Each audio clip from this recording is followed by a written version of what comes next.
किए गए हैं। पहलगाम नरसंहार में शामिल रहे एक पाकिस्तानी आतंकवादी की पहचान हाशिम मूसा के तौर पर हुई है। और इसके अलावा आपको बताएं, आतंकी साजिश की जांच में यह भी पता चला है कि मूसा पाकिस्तानी सेना के स्पेशल फोर्सेस का पूर्व पैरा कमांडो रहा है। मूसा अब लश्कर के साथ काम कर रहा है, ऐसी भी जानकारी सामने आ रही है। उसे जम्मू और कश्मीर में गैर स्थानीय और सुरक्षा बलों के बीच दहशत फैलाने के इरादे से भेजा गया था। और इस बारे में जानकारी ये आ रही है कि यह संभव है कि एसएसजी यानी कि स्पेशल सर्विसेज ग्रुप जैसी पाकिस्तानी स्पेशल फोर्सेस की तरफ से उसे लश्कर को लोन दिया गया हो। एसएसजी के पैरा कमांडो कॉवर्ट ऑपरेशन में माहिर होते हैं। वो बड़े हथियारों के साथ साथ हैंड कॉम्बैट भी जानते हैं और इसके अलावा नेविगेशन और सर्वाइवल स्किल्स से भी प्रशिक्षित होते हैं। और शायद यही वजह है अमित कि हाशिम मूसा को घाटी में दहशत फैलाने के लिए चुना गया हो।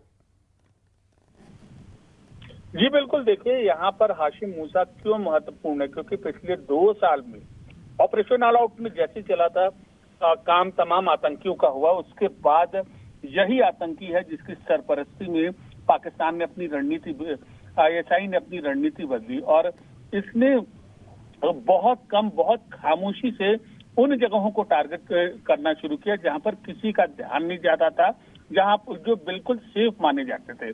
पिछले 2 साल में 2 बड़े ऐसे हमले हुए थे। गांदरबल में 8 लोगों पर की जो हत्या हुई थी और पहलगाम आतंकी हमला, ये दोनों जगह ऐसी थी जो टेररिज्म फ्री थी, यहाँ पर आतंक नहीं था। लेकिन हाशिम मूसा आईएसआई का ऑपरेटिव था, उसकी शह पर इन दोनों हमलों को अंजाम दिया गया और अपनी सैन्य अनुभव के आधार पर इसने काडर तैयार किया जो भारत में तबाही को तैयार हुए।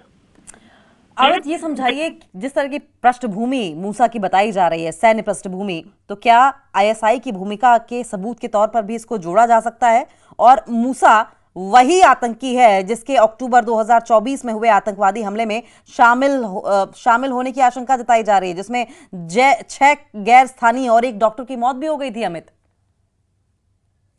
हाशिम मूसा की भूमिका यहाँ पर सामने आई है। आईएसआई की सरपरस्ती में वह ऑपरेट कर रहा था, बदली हुई रणनीति के साथ ऑपरेट कर रहा था और उसने भारत की तबाही, डर कर भारत की तबाही का नया प्लान बनाया था। लेकिन अब खुफिया सुरक्षा एजेंसियां इसके सारे नेटवर्क के इर्द गिर्द उनको शिकंजा कसने के लिए तैयार हो चुकी हैं।